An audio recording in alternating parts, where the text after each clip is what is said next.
Iya, dia bilang sih kita jangan mengharap untuk imbalan atau materi dalam hal apapun itu. Ya kita ada saatnya kita itu utamakan yang namanya ketulusan hati gitu untuk membantu orang lain.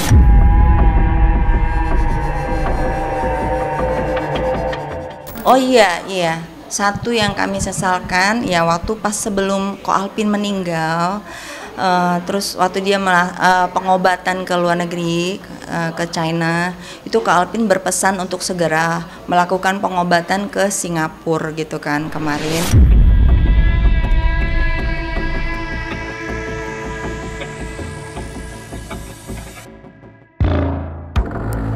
Ko Alpin Lim mau memberi dan membiayai untuk pengobatan dan berangkat sampai pulangnya proses pengobatan Agus Salim kemarin ya. Niat baiknya Ko Alvin seperti itu.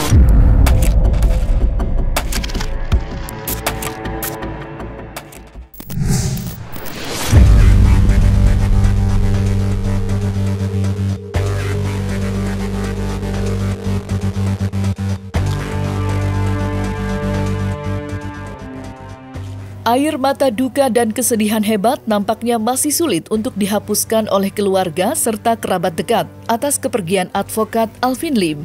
Buktinya, hingga sampai saat ini, orang-orang terdekat masih terus bersuara membagikan cerita terkait kebaikan mendiang Alvin Lim selama masih bernafas di dunia.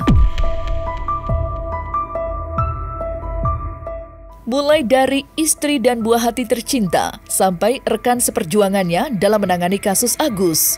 Dan terbaru, giliran Yeni Ermela selaku sahabat yang buka suara terkait kepulangan mendiang Alvin Lim.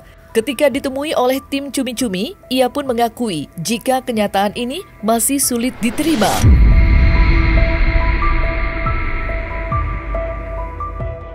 Lantas, seperti apakah doa yang ia panjatkan untuk mendiang sang sahabat? Serta benarkah pula, sebelum menghembuskan nafas terakhirnya, mendiang Alvin Lim sempat memberikan pesan terakhir untuk Yeni?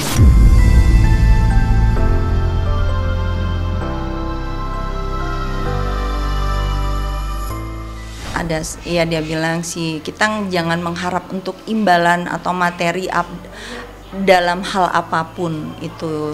Ya kita ada saatnya kita itu utamakan yang namanya ketulusan hati gitu untuk membantu orang lain, apalagi masyarakat yang lemah, masyarakat yang butuh keadilan. Kita pantas untuk maju ke depan gitu, membela hal-hal seperti itu gitu, kata Ko Alpin. Ko Alpin Lim mau memberi dan membiayai untuk pengobatan dan berangkat sampai pulangnya proses pengobatan Agus Salim kemarin ya. Niat baiknya Ko Alvin seperti itu gitu awalnya. Ya itu pengobatan yang diupayakan Ko Alvin yang saya bilang tadi yang di rumah sakit di Indonesia ya, salah satu rumah sakit di Indonesia ya.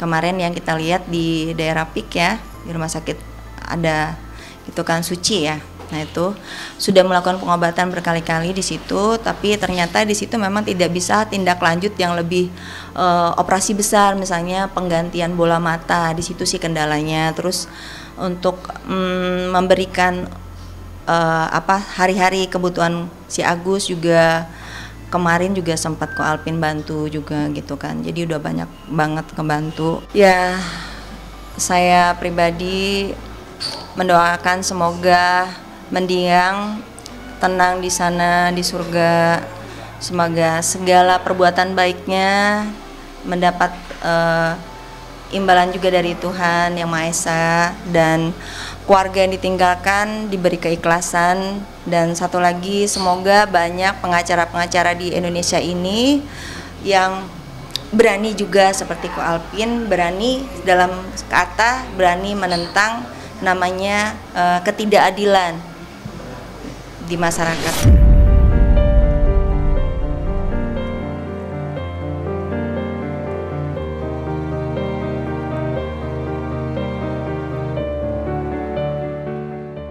Dalam kesempatan yang sama, Yeni Ermela pun membagikan pula sebuah kisah pilu terkait penyesalan terdalamnya lantaran tidak mampu mewujudkan permintaan terakhir yang diutarakan oleh mendiang Alvin Lim, di mana mendiang Alvin Lim sempat memberikan pesan kepada Yeni untuk segera membawa Agus Salim untuk berobat ke Singapura. Namun apa daya, mengingat kondisi yang tidak memungkinkan, pesan itu belum juga direalisasikan oleh Yeni. Lantas, seperti apakah ungkapan pilu Yeni Ermela terkait penyesalannya lantaran belum sempat mewujudkan pesan terakhir Alvin Lim?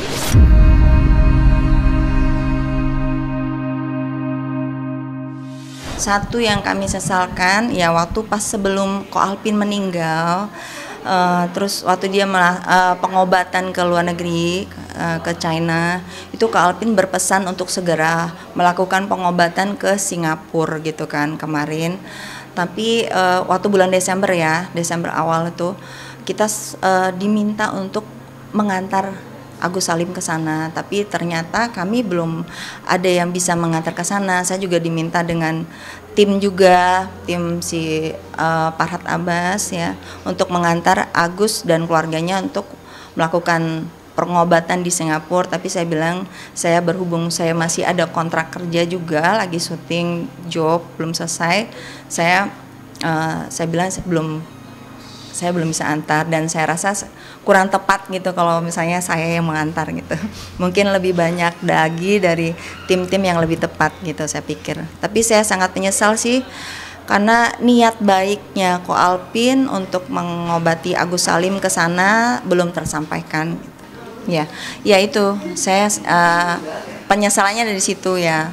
Seharusnya saya ikut aja antar gitu dan didampingi dengan tim Ko Alpin juga bisa mungkin ya, kalau saya nekat mau antar pengobatan ke sana gitu. Yang saya sangat menyesal sih di situ. Mungkin ada tindakan yang niat baik dari Ko Alpin yang mungkin bisa terrealisasi gitu.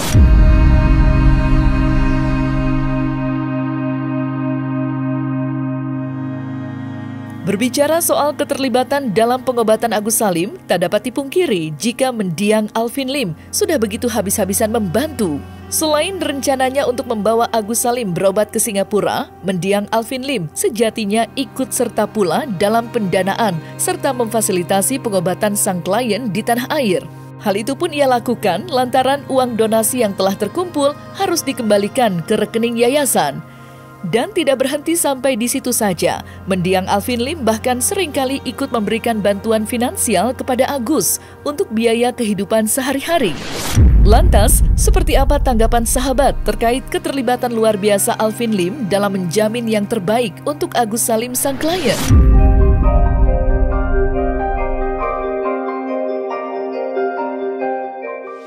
Saya salut ya. Waktu memperjuangkan Agus ini, dia sampai kondisinya tuh lagi drop sebenarnya. Dia sampai bela-belain datang pakai kursi roda. Ya itu benar-benar ya kita lihat ya, benar-benar dia ngorbanin diri dia, waktu dia gitu kan. Itu saya harap juga untuk pengacara-pengacara di Indonesia tuh bisa sama dengan Ko Alpin ini, baik-baik berjuang untuk masyarakat lemah yang membutuhkan gitu kan. Saya sangat salut gitu sama Ko Alpin. Saya sangat benar-benar ngerasa kehilangan, teman-teman dekat juga sangat kehilangan dengan Ko Alpin gitu. Alhamdulillah senang banget. Sekali lagi aku ucapkan terima kasih Pak Alpin. Semoga Allah yang balas kebaikan Pak Alpin. Tapi pahlawan kita Bang Alvin mengatakan jalan terus. Mau dia simpan 100 tahun itu uang juga, tetap tidak ada yang bisa menghalangi Agus untuk berobat. Besok mau ke Singapura, mau ke Amerika, silahkan, sudah siap duitnya, nggak ada masalah. Dan jadi Agus jangan takut, karena orang buta tidak bisa dipidana, Gus. Ya, nggak bisa dipidana. Emangnya di rumah sakit, di penjara nanti ada yang ngurusin, cebokin apa segala macam. Nggak bisa dipidana, jadi goblok mereka itu. Secara hukum mereka nggak tahu. Jadi gini, Bang Alvin ini menyiapkan fasilitas bersama dengan Yayasan Bunda Suci.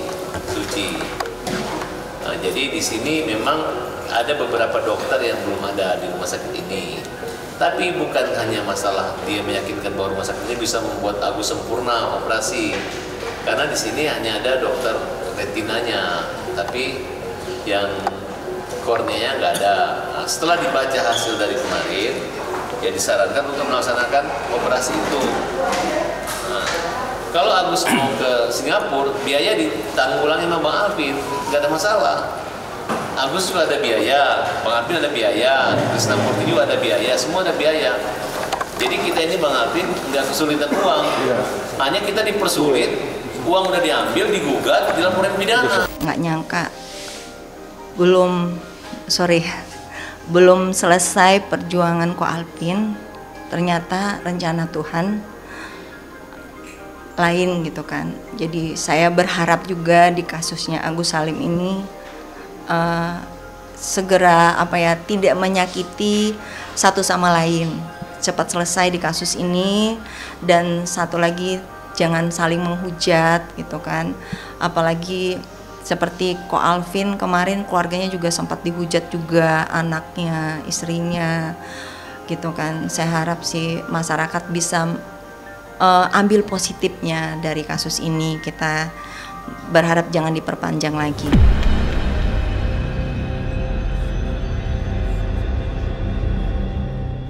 Terlepas dari semua itu, kepergian mendiang Alvin nampaknya masih meninggalkan luka mendalam. Bukan hanya bagi pihak keluarga maupun sederet sahabat dekatnya, rasa nelangsa atas kepulangan mendiang Alvin Lim pun masih dirasakan pula oleh tokoh-tokoh besar tanah air. Bagaimana tidak, semasa hidupnya mendiang Alvin Lim dikenal sebagai seorang advokat pemberani yang tak pernah gentar menghadapi apapun setiap kali membela kaum yang tertindas. Sontak saja, usai mendiang Alvin Lim menghembuskan nafas terakhirnya, berbagai kesaksian tentang perilaku baiknya pun terbuka satu persatu. Mulai dari program amal bersama pengusaha ternama John LBF, hingga keberaniannya membela kaum lemah yang menjadi teladan banyak orang. Lantas, seperti apakah ungkapan duka tokoh-tokoh besar tanah air meratapi kepulangan Alvin Lim? Pertemuan kami baru bulan November tahun lalu secara pribadi, namun saya mengikuti beliau sejak masa COVID kemarin. Beliau sudah mulai vokal dan sebagainya dalam memperjuangkan hak-hak dasar dari masyarakat. Kami sama-sama berjuang di bidang yang sama, tetapi berbeda bagian. Tetap memperjuangkan masalah kemanusiaan, tetapi beliau dalam bidang hukum, walaupun saya orang hukum, tetapi saya mencoba melihat dari sisi yang lebih luas lagi, adalah dalam bidang geopolitik global. Dan ke depan kami berjanji untuk meneruskan perjuangan beliau sampai Tuhan memanggil kami, seperti beliau juga tidak pernah gentar sepanjang berjalan dalam kebenaran. Bersama Tuhan kami percaya, kami cakap menanggung masalah. Dan kepada keluarga yang ditinggalkan, saya sekali lagi mengucapkan belasungkawa dan kiranya Tuhan berikan kekuatan. Jelas saya merasa kehilangan sahabat pejuang. Dia ini sosok orang yang punya integritas dan punya keberanian. Jarang kita lihat sosok seperti Alvin Lim ya. Saya merasa orang udah paling nekat, ternyata dia lebih nekat. Karena saya punya sejarah bareng dia, dulu ada Polius ya. Satu demi satu orang-orang yang saya hebat dan bernyali meninggalkan saya. Jadi semoga perjuangannya dia itu melekat di mata masyarakat. Siapapun manusia, hari ini dibuktikan oleh Alvin Lim, rentang waktu umurnya pendek. Berapa terakhir umurnya? 47. Tapi dia menjadi panjang karena omongannya yang CBM tadi. Omongannya yang betul-betul membuat orang-orang itu tergerak untuk mempersoalkan. Seperti misalnya berani mempersoalkan Kapolri, Sambo dan lain sebagainya yang relatif orang nggak berani bicara gitu. Juga kepada beberapa konglomerat. Jadi buat saya, kehebatan Alvin Lim ada pada kerja nyatanya itu. Membantu orang susah, sangat begitu upaya yang maksimal. Mungkin rodeo ya, nggak dibayar atau apa. Nah itu juga inspirasinya, kalau bukan saya klaim kan saya memang lakukan itu. Kita bukan kehilangan tokoh yang baik dan pintar, cerdas, yang idealis, yang rela masuk penjara untuk kebenaran dan keadilan, yang tidak ada takutnya. Dan dia adalah bensin saya, semangat saya, napas daripada perjuangan kaum umat. Saya kemarin udah berjuang sendiri, tiba-tiba ada beliau, saya senang banget. Ada Bang John LBM juga, orangnya bantu kami juga, dan punya empati, simpati terhadap Abu Salim. Dan teman-teman juga, pihak pengacara donatur. Jadi saya kehilangan, saya mau ketemu keluarganya, karena mereka LQ adalah bagian daripada keluarga para nafas dan pejuang kaum ulama. Perlu teman-teman ketahui, Bapak Alvin Lim belum lama ini bersama dengan saya menyerahkan uang 100 juta masing-masing. Pak Alvin Lim 100 juta, saya 100 juta, dan itu dananya untuk kegiatan ke tempat-tempat ibadah. Saya bagikan itu buktinya ke media sosial saya, ada vihara, ada masjid, ada gereja, ya, dari dana yang kami kumpulkan total 200 juta rupiah. Jadi saya bersaksi bahwa Bapak Alvin Lim adalah orang yang baik, ya. Tolong bantu juga untuk masyarakat kita semua untuk mengirimkan doa terbaik, ya. Insya Allah Pak Alvin Lim meninggal dalam keadaan husnul khotimah, dan ayo kita beri support untuk keluarga dari Pak Alvin Lim, adik Kate, istri, ya. Semoga diberi kesehatan, ketabahan, kesabaran, keikhlasan dalam menerima takdir Allah ini. Kita semua hanya tunggu giliran. Hari ini gilirannya Pak Alvin Lim menghadap Tuhan, menghadap Allah. Nanti semuanya menunggu giliran. Jadi pesan saya, berbuat baik, taburkan halal baik, tinggalkan karma baik untuk anak keturunan kita.